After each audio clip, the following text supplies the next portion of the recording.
There are poems that touch the heart. And then there are poems that grip the soul.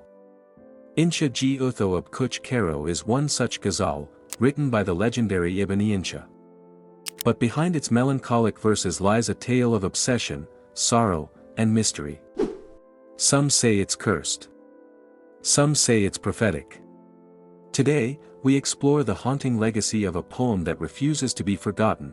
Born in 1927 in Punjab, Ibne Insha was a poet, humorist, and travel writer. His style was deceptively simple, mixing satire with sorrow, and humor with heartbreak. He wrote in a way that made Urdu poetry accessible, yet profound. Insha ji Utho ab Kuch Karo became his most iconic ghazal, recited in gatherings, sung by legends, and etched into the hearts of millions.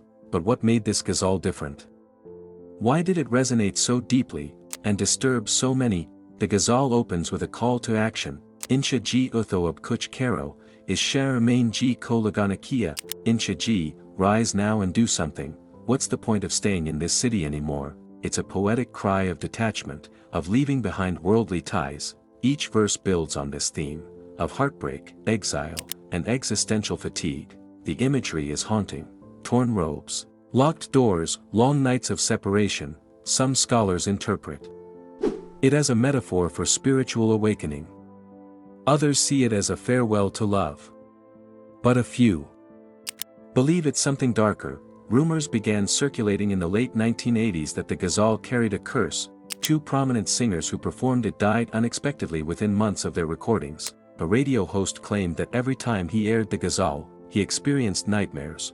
One folklore researcher suggested that the poem was written during a period of spiritual possession, when Ibne Insha was battling illness and isolation. Could a poem carry the weight of its creator's suffering? Could it echo pain so deep that it transcends time? The ghazal's structure is traditional, but its tone is revolutionary. It blends romantic despair with mystical detachment. The line, Jis joli main sao ched hu, us joli ka filana kia, what's the point of spreading a begging bowl riddled with holes, is a metaphor for emotional vulnerability and futility. The poem also references the moon setting, chains on doors, and long nights, symbols often associated with spiritual trials in Sufi literature. Some believe Ibne Insha was channeling centuries of poetic sorrow, drawing from Caleb, Mir, and even Rumi. But others say he was writing his own farewell.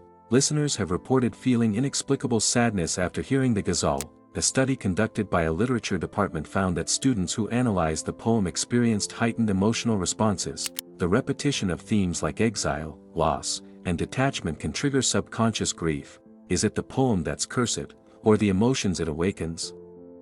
The ghazal has found new life online, used in aesthetic edits, heartbreak montages, and even horror-themed videos. Some users claim the poem appears in dreams. A Reddit thread once speculated that the ghazal was a coded message, meant to warn future generations of emotional decay.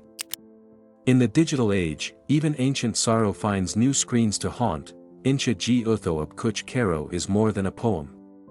It's a mirror, reflecting the pain we hide, the journeys we fear, and the endings we refuse to accept.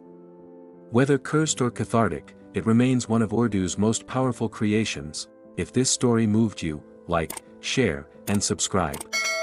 Drop a comment. Have you ever heard a poem that felt haunted? And remember, some verses are not just written. They're lived.